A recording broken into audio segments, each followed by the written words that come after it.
여룻바알이라 하는 기드온과 그를 따르는 모든 백성이 일찍이 일어나 하롯셈 곁에 진을 쳤고 미디안의 진영은 그들의 북쪽이요 모레산 앞 골짜기에 있었더라. 여호와께서 기드온에게 이르시되 너를 따르는 백성이 너무 많은즉 내가 그들의 손에 미디안 사람을 넘겨주지 아니하리니 이는 이스라엘이 나를 거슬러 스스로 자랑하기를 내 손이 나를 구원하였다 할까 함이니라. 이제 너는 백성의 귀에 외쳐 이르기를 누구든지 두려워 떠는 자는 길르앗산을 떠나 돌아가라 하라 하시니 이에 돌아간 백성이 2만 2천 명이요 남은 자가 1만 명이었더라. 여호와께서 또 기드온에게 이르시되 백성이 아직도 많으니 그들을 인도하여 물가로 내려가라. 거기서 내가 너를 위하여 그들을 시험하리라.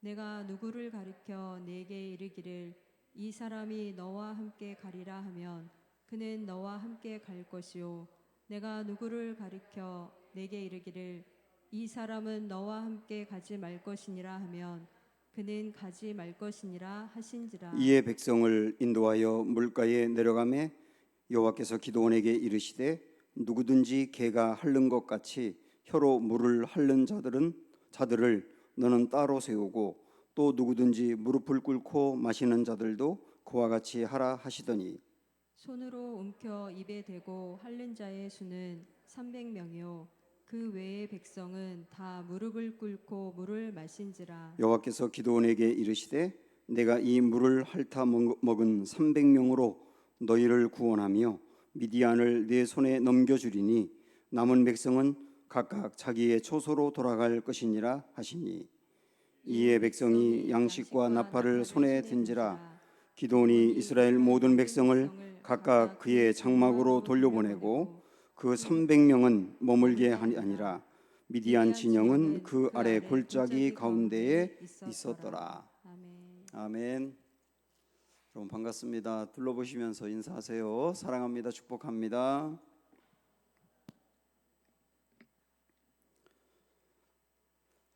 네, 어릴 적부터 들었던 기드온과 그 300명의 용사들 이야기, 오늘 우리가 볼 말씀인데요. 저도 어릴 적에 이 말씀을 많이 들었고, 제가 청년 목회를 할 때 이 본문으로 여러 번 설교를 했었습니다. 그때 기억이 나더라고요. 이 말씀을 가지고 그 민족을 구원한 그 300명, 그걸 제가 굉장히 강조를 했었습니다. 그러면서 청년들에게 여러분도 이 300명 안에 들길 원치 않습니까? 300명 안에 들어서 민족을 구원하고 하나님의 역사를 나타내는 그런 사람이 되기를 꿈꾸세요. 그랬더니 청년들이 뜨겁게 아멘을 하더라고요. 나도 그 300명 안에 들기를 원합니다. 그래서 그 300명이 얼마나 훌륭한지, 그리고 그 300명의 능력이 얼마나 대단한지 그거를 강조하고 부각했던 적이 있었거든요. 그런데 이 말씀을 다시 이렇게 묵상하면서 보니까 우리 본문 말씀의 핵심은 그 300명이 훌륭하다가 아니더라고요. 그 300명이 훌륭한 것을 강조하고 나도 그 300명 같은 용사가 되어야지, 나도 그 300명에 들어야지, 이런 것을 꿈꾸라고 준 말씀이 아니라는 것을 알게 됐어요. 오히려 이 300명이라는 숫자는 아주 약한 것을 상징하는 거예요. 그런데 아주 약한 300명을 통해서 하나님의 역사는 위대했다는 것, 그걸 강조하려고 이 본문이 있는 거예요. 그래서 우리는 야, 나도 이 300명에 들어가야지가 아니고 300명 같은 연약한 나를 통해서도 하나님 어떤 놀라운 일을 이루실 수 있을까? 이것을 꿈꿔야 되겠다. 이런 초점으로 이 말씀을 보셔야 됩니다. 하나님은 이제 미디안과 그 여러 주변의 나라들이 이스라엘을 침입해 왔는데요. 그 숫자가 13만 5천 명이에요. 엄청난 숫자입니다. 그 13만 5천 명과 싸우기 위해서 기드온이 군인들을 모집했는데 제법 많이 모였습니다. 3만 2천 명이 모였거든요. 그러나 3만 2천 명으로 13만 5천 명과 싸우기에는 아직까지 턱없이 숫자가 부족합니다. 그런데 어찌된 일인지 하나님은 3만 2천 명이 많다는 거예요. 그래서 3만 2천 명을 추려가지고 되돌려 보내라는 겁니다. 왜 그랬느냐? 2절을 보시면 왜 그랬는지 이유가 나옵니다. 2절 다 같이 보세요. 여호와께서 기드온에게 이르시되 너를 따르는 백성이 너무 많은즉 내가 그들의 손에 미디안 사람을 넘겨주지 아니하리니 이는 이스라엘이 나를 거슬러 스스로 자랑하기를 내 손이 나를 구원하였다 할까 함이니라. 3만 2천 명은 13만 5천 명과 싸우기에는 굉장히 숫자가 부족합니다. 그러나 세계 전쟁 역사에서 13만 5천 명 정도와 3만 2천 명이 싸워서 3만 2천 명 정도가 이긴 사례는 굉장히 많아요. 전략과 전술을 잘 쓰고 지형을 잘 이용하고 또 용기가 백배하면 이길 수도 있거든요. 그래서 만약에 3만 2천 명이 13만 5천 명과 싸워서 승리했다 그러면 그들은 이렇게 말할 거예요. 야, 우리가 용기가 대단했어. 와, 기드온의 전술이 기가 막혔어. 와, 이 적은 숫자로도 우리가 이기지 않았어? 이러면서 3만 2천 명을 부각할 거예요. 그러면 거기 하나님이 없는 거거든요. 승리하고 난 뒤에도. 하나님은 그런 걸 굉장히 싫어하십니다. 그래서 그들이 자기들이 승리했다고 할까 싶어서 숫자를 줄이라는 거예요. 그래서 숫자를 줄여나가기 시작합니다. 하나님은 크게 두 가지 방법으로 3만 2천 명 숫자를 줄이는데 3만 2천 명의 수에서 300명을 남기는 겁니다. 대략 99% 정도를 돌려보내는 거예요. 어떻게 했느냐? 첫째는 3절을 보시면 이렇게 나왔어요. 두려워 떠는 사람 돌려보내라. 이들이 두려운 마음을 가지고 전쟁터에 나가면 두려운 사람은 전염을 시키거든요. 그래서 멀쩡했던 사람들까지도 두려워하게 만들어버리니 차라리 그 사람들을 돌려보내라. 그렇게 말씀하셔서 여러분 두려운 사람들은 솔직히 가세요. 괜찮아요? 그랬더니 2만 2천 명이 갔대요. 10,000명이 남았어요. 10,000명이 남았으니까 13대 1이지 않습니까? 이제. 그런데 하나님은 또 그것도 많다 그러면서 또 돌려보내라 그러는 겁니다. 두 번째 방법을 쓰는데요. 여러분 한번 잘 들어보세요. 여러분 같으면 이 두 방법 중에 어떤 방법을 취할 건지 하나님이 이러시는 겁니다. 그들을 물가로 데리고 가라. 그래서 물을 먹게 해라. 그런데 두 그룹이 있을 거다. 한 그룹은 물가에 가자마자 목마르니까 무릎을 딱 꿇고 머리를 그 물가에 집어넣고 그냥 거기서 허겁지겁 먹는 사람이 있을 거다. 그 사람들을 별도로 이렇게 세워라. 그런데 또 한 그룹이 있을 거다. 그 그룹은 이렇게 손으로 물을 떠가지고 이렇게 개처럼 이렇게 핥아먹지 않겠느냐. 그런 사람들을 또 한 그룹으로 세워라. 두 그룹으로 나누라는 거예요. 그럼 여러분 같으면 핵심적인 멤버를 만약에 출연한다고 할 때 두 그룹 중에 누구를 뽑으시겠어요? 고개를 쳐받고 먹는 사람 뽑겠느냐 아니면 개처럼 핥아먹는 사람 뽑겠느냐? 집사님 누구 뽑으시겠어요? 우리는 거기에 관심이 있다고. 왜 하나님이 이 사람들을 뽑았을까? 개처럼 핥아먹는 사람 뽑았거든요. 그걸 갖고서 이야기하는 거예요.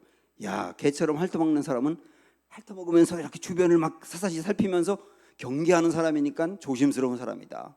근데 고개를 쳐박고 먹는 사람은 물이 있다고 해서 주변을 경계하지도 않는 사람이니까 이 사람들은 허술한 사람이다. 허술한 사람들을 돌려보내고 경계할 수 있는 사람들을 뽑은 거다. 우리 그렇게 생각을 하거든요. 그래서 자꾸 우리의 생각은 뭐냐면 하나님이 300명을 추렸는데요. 300명 안에 뽑힌 사람이 300명 안에 들어갈 수 있었던 이유가 뭘까? 자꾸 거기에 관심이 있다고요. 이런 이유 때문에 뽑혔다. 이런 이유 때문에 뽑혔다. 그러니까 우리도 300명처럼 이렇게 하자. 이러면 쉽습니다. 설교도 이러면 쉽고 우리들도 뭔가 도전을 받는 것 같고. 그런데 여러분 여기 착각하면 안 돼요. 하나님은 개처럼 이렇게 핥아먹는 사람이 경계를 잘해서 뽑았다는 말씀이 없어요. 어떻게 뽑았느냐? 그냥 뽑은 겁니다. 그냥 뽑은 거예요. 그냥 300명을 뽑은 거예요. 꼭 300명은 또 왜 300명이냐? 300명의 숫자가 정예 멤버다. 아니, 하나님은 200명 뽑을 수도 있었어요. 312명을 뽑을 수도 있었다고. 300명이란 숫자 자체가 의미가 있는 것도 아니에요.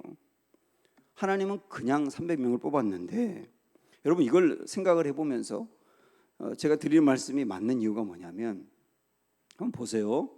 여러분 우리 이 말씀 워낙 잘 아시니까 이들이 나중에 300명이 적진으로 가가지고 어떻게 싸우죠? 응? 그 사람들과 칼로 맞붙어 싸웁니까?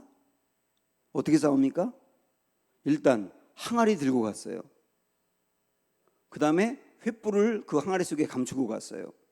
그리고 나팔을 들고 갔어요. 나중에 한꺼번에 갑자기 소리를 지르면서 항아리를 깨고 횃불을 막 흔들면서 나팔을 불었다고요. 그렇게 싸웠어요. 그러면 만약에 하나님이 정예 멤버 300명, 정말 잘 싸울 수 있는 특화된 사람들 300명을 뽑으려고 했다면 누굴 뽑아야 되느냐면 항아리를 잘 깨는 사람을 뽑아야 돼. 이 사람들이 이상하게 그 사람들이 항아리 깨면 2배로 소리가 커. 그런 사람들 뽑아. 그러면 이쪽에서 항아리 깨는 거 보고 뽑았을 거 아니에요. 그리고 또 한편에서는 나팔을 부는데 나팔 소리가 큰 사람을 뽑아. 그리고 한편에서는 횃불을 돌리는데 굉장히 잘 돌리는 사람을 뽑아. 그런 사람을 300명으로 뽑았어야 되잖아요. 제 말이 맞습니까? 틀립니까? 만약에 어떤 자격이 되고 능력이 되는 사람을 뽑으려면 그런 사람을 뽑았어야 되는데 아무리 읽어봐도 그런 사람을 뽑았다는 데가 나오지 않아요. 그냥 뽑은 거예요. 그러면 여기서 이 300명이라고 하는 것은 뭐냐면 이런 겁니다. 하나님이 적들과 싸우기 위해서 이스라엘 군인들을 가장 연약한 상태로 만들어 놓은 거예요.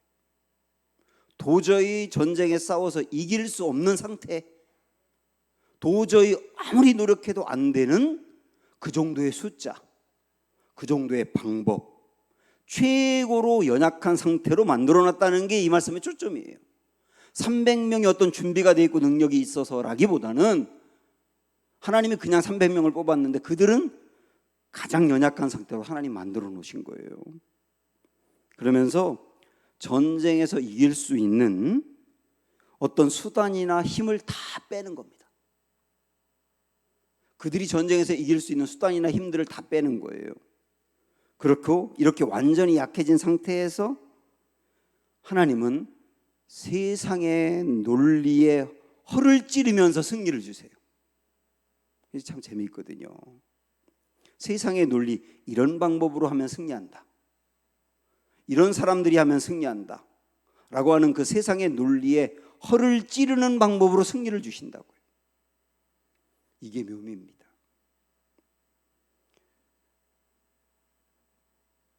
고린도후서 12장에 보면은 여러분 이 말씀 다 아시는 내용인데 거기에 보면 굉장히 그 연약한 바울의 모습이 나옵니다. 바울이 육체에 가시가 있었거든요. 이 가시는 질병입니다. 그래서 이 가시가 자기를 늘 찌르다 보니까 질병을 가시라고 표현하고 있는 거예요. 그래서 그 병에서 벗어나기를 소망하며 바울은 여러 번 기도를 합니다. 그런데 낫지 않았어요. 그런데 그것에 대해서 바울이 이야기하는 거예요. 하나님이 왜 나를 그 질병의 상태에서 낫게 하지 않았느냐. 첫째, 내가 받은 게 너무 많음으로 교만해질까 봐 하나님은 약함을 주어서 늘 자기를 낮추게 했다. 이게 첫 번째 이유고요. 두 번째 이유는 이렇게 나옵니다. 하나님의 능력은 우리의 약한 데서 온전하여진다. 여러분 이 문구를 생각을 해보세요. 하나님의 능력은 우리 약한 데서 온전하여진다 그랬어요. 바울이 깨달은 거예요. 야, 하나님의 능력이 우리의 강한 부분을 통해서 나타날 줄 알았는데 우리의 힘이 연약한 상태에서 하나님의 능력은 강하게 나타나더라는 것을 깨달은 거예요. 그래서 바울이 나는 약한 것을 자랑한다. 오히려 내가 연약한 것을 자랑한다. 그렇게 말하거든요. 제가 이 말씀 묵상하면서 바울이 어떤 부분을 보고 그렇게 얘기했을까 생각하다가 이제 알게 된 게 있는데, 저와 함께 일독학교 공부하신 분들은 잘 아시는데 고린도 교회는 여러 가지 많은 문제가 있었습니다. 교인들끼리 파가 나누어져서 네 파로 나누어서 교회가 늘 싸웠어요. 쌈박질하는 교회였다고요. 그리고 교인들끼리 서로 소송하는 일들이 굉장히 많았습니다. 그리고 교회 안에 성도들이 굉장히 음란했어요. 아주 말로 입에 담을 수 없을 만한 음란한 짓도 했거든요. 이게 굉장히 심각한 문제가 있는 교회였는데, 그런 문제만이 아니고 바울을 부인하는 사람, 그러니까 바울을 사도라고 인정하지 않고 바울을 거부하는 사람들이 적지 않았습니다. 고린도 교회 안에. 그 거부하면서 바울은 사도가 아니야, 예수님의 제자들만 사도인데 바울은 제자가 아니잖아, 뭐 그렇게 말하기도 하고, 바울 생긴 걸 봐, 저렇게 흉악하게 생긴 사람이 없는데 어떻게 저런 사람이 사도가 될 수 있겠어, 그러면서 바울이 사도가 아니라고 말하고, 바울이 말하는 것을 봐, 말하는 것 자체가 졸렬하잖아, 그 말을 잘했는데도 불구하고 그렇게 험집을 내고, 그러면서 바울의 약점을 계속 파고들면서 바울이 사도가 아니야 그렇게 자꾸 공격을 했어요. 그래서 바울이 고린도 교회를 찾아갑니다. 찾아가가지고 교인들을 막 혼을 내는 거예요. 고린도 교회가 갖고 있는 문제에 대해서 혼을 내는 거예요. 예를 들어서 왜 교회에서 파벌이 생기고 네 파로 갈라져 싸우냐, 그러면서 막 마구 혼을 내고, 막 이런저런 방법으로 혼을 내다가 자기를 사도라고 인정하지 않는 것에 대해서 굉장히 꾸중을 합니다. 그래가지고 교인들이 반발해요. 그래서 바울이 그 고린도 교인들을 잘 치리하고 세워놓으려고 갔다가 도리어 바울과 더 심하게 관계가 나빠집니다. 그런 상태로 바울은 그냥 돌아오거든요. 그리고서 또 가려고 했다가 또 가면 또 싸울 것 같으니까 가지 않고 바울이 어떻게 했다 그랬죠? 눈물로 쓴 편지라는 것을 보내요. 그게 고린도 후서는 아니죠. 눈물로 쓴 편지라고 표현하고 있어요. 성경에 보면 그가 눈물로 편지를 쓴 거예요. 눈물로 편지를 썼다는 말은 뭐냐면 바울이 약해졌다는 거예요. 고린도 교회 안에 어떤 문제가 있고 자기를 사도라고 인정하지 않는 사람들과 앞에서는 어떻게 했느냐면 강하게 나가서 싸웠던 거예요. 그런데 더 관계만 나빠진 거예요. 그래서 이번에는 강하게 싸운 것이 아니고 눈물로 편지를 썼다고요. 그 말은 뭐냐면 자기를 완전히 낮추고 약해졌단 말이에요. 근데 어떻게 됩니까? 그 눈물로 쓴 편지를 읽고 고린도 교인들이 회개하고 변화되고 교회가 달라지잖아요. 지금 바울은 그런 것을 경험하고 난 다음에 고린도 후서를 썼거든요. 그래서 바울이 오늘 12장 후서의 말씀에서도 나도 경험했다. 내가 입신해서 하나님 나라를 3번이나 갔다 왔다. 그리고 내가 받은 은사가 많다. 나는 방언도 여러 가지 한다. 통역도 하고 예언도 하고 내가 갖고 있는 능력이 많다. 병 치유도 많이 했다.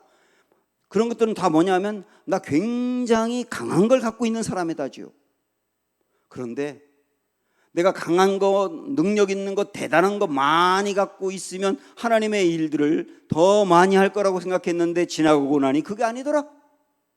오히려 내게 있는 약점, 육신의 질병으로 늘 고통스러웠던 이 부분, 내가 너무 약해져서 어찌할 수 없는 바닥으로 떨어졌던 그때 오히려 하나님이 강하게 나를 통해서 역사하시더라.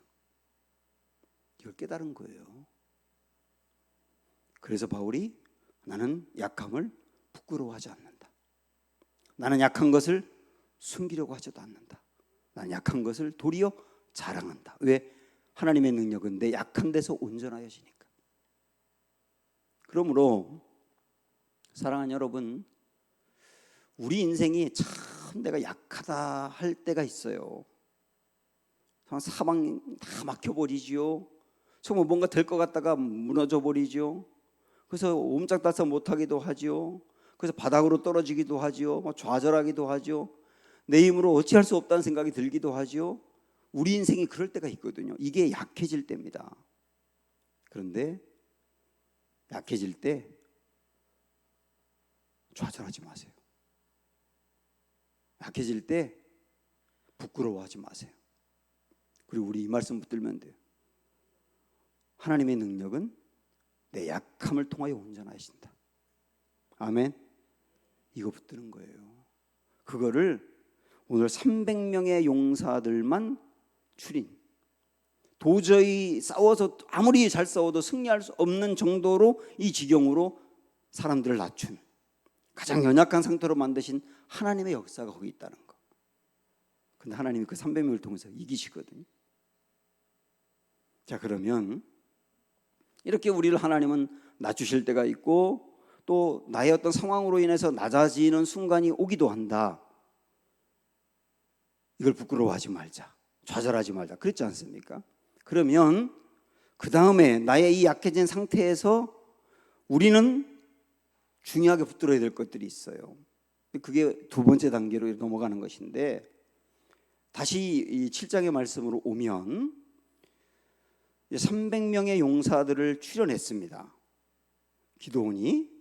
근데 그 다음에 하나님이 그러세요. 그냥 저를 보세요. 제가 뭐 다 시간 관계상 읽을 수가 없어서 설명해 드리는데, 하나님이 기드온아, 너 미디안의 적진 진영으로 몰래 한번 들어가 봐.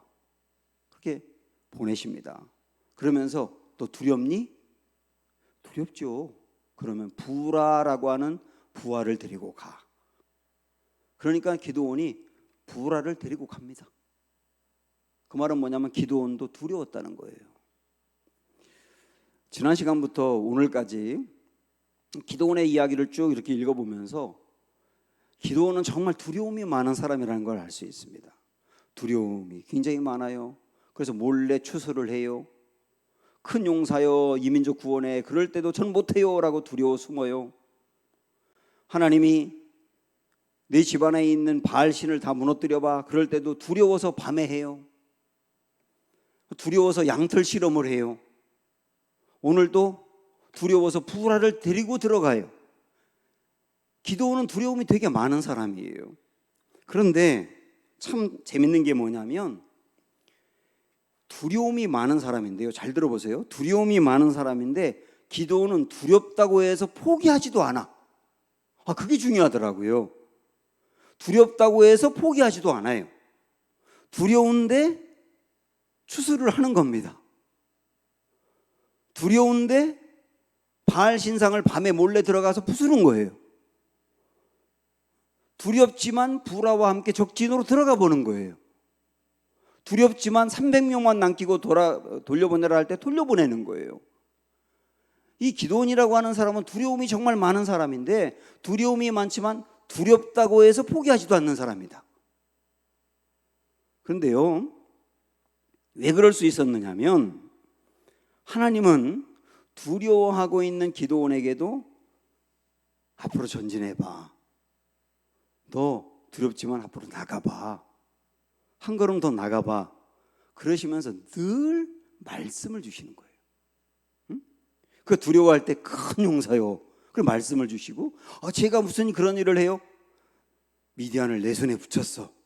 또 말씀을 주시고, 그리고 바알 신상을 무너뜨리고 두려워 떨 때 아무 일도 일어나지 않도록 말씀을 주시고, 지금 부라와 함께 가라고 말씀을 주시며 미디안을 내 손에 넘겼어, 또 말씀하시고. 그러니까 기드온이 두려워하지만 두려울 때마다 하나님은 늘 말씀을 주시더라고요. 그래서 어쩌면 이렇게 하면 참 좋을 것 같습니다. 하나님이 주신 그 한 말씀, 그 마음에 용기가 생기는 말씀을 붙들고 그 말씀 딱 마음의 믿음으로 삼고, 그 다음에 어떤 일이 생겨도 그 믿음을 갖고 다 이겨내면 오죽 좋겠습니까만은 그러지 못했어요. 그리고 가만히 생각하니까 우리도 그러지 못합니다.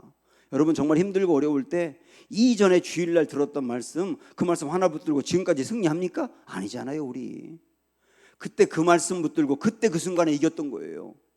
그런데 또다시 내가 흔들릴 때 하나님이 또 말씀 주는 거예요. 그럼 그 말씀 붙들고 또 전진해 가는 거예요. 그런데 또 다시 내가 나약해지지 않습니까? 그럼 또 하나님이 말씀을 주시는 거예요. 그 말씀 붙들고 또다시 앞으로 가보는 거예요. 지금까지 그렇게 살아온 거 아닙니까 우리? 기도원도 그렇게 해왔단 말이에요. 두렵지만 그때그때마다 주시는 말씀, 그 말씀 붙들고 힘입어 한 걸음씩 전진했다는 거. 결국 그렇게 하다 보니까 승리하는 길까지 가더라는 거예요. 그러므로 내가 너무 약한 상태로 지금 떨어져 있어서 도저히 13만 5천 명 같은 어떤 내 앞에 있는 문제라든지 어떤 대적이라든지 그런 거와 싸울 수 있는 힘이 없을 때에도, 그래서 너무나 두려울 때에도 우리 주님이 반드시 두려울 때 나에게 말씀을 주신다는 거. 그 말씀 붙들고 사랑하는 여러분, 주저앉아 있지 말고 한 걸음 또 가시기 바라고, 또 흔들릴 때 말씀 주시면 그 말씀 붙들고 또 다시 한 걸음 가시기 바라고, 그렇게 뚜벅뚜벅 계속 걸어갈 수 있기를 축복합니다. 그러다 보면 어디까지 간다고요? 승리의 길까지 간다. 그렇게 전진해 나아가는 기도원, 드디어 그 기도원이 이제 13만 5천 명과 딱 맞이해서 싸우게 됐습니다. 그런데 13만 5천 명과 300명이 싸워야 됩니다. 이때 기도원이 쓴 방법이 뭐냐면 아까 말씀드린 것처럼 항아리 들고 깨고 나팔 불고 횃불 흔들고 이 방법을 쓴 거예요. 그런데 이 방법은, 항아리를 들고 가고 뭐 하는 방법은 하나님이 그렇게 하면 승리하게 한다고 말씀하신 게 아니에요. 기도원이 생각을 한 거예요. 기도원이 전술을 쓴 거라고요. 그런데 이 전술이야말로 13만 5천 명과 300명이 싸워 승리할 수 있는 어쩌면 유일한 방법이었는지 몰라요. 왜냐하면 보세요, 300명으로 13만 5천 명과 싸울 때 이 군인들의 숫자의 규모가 너무나 차이가 나지 않습니까?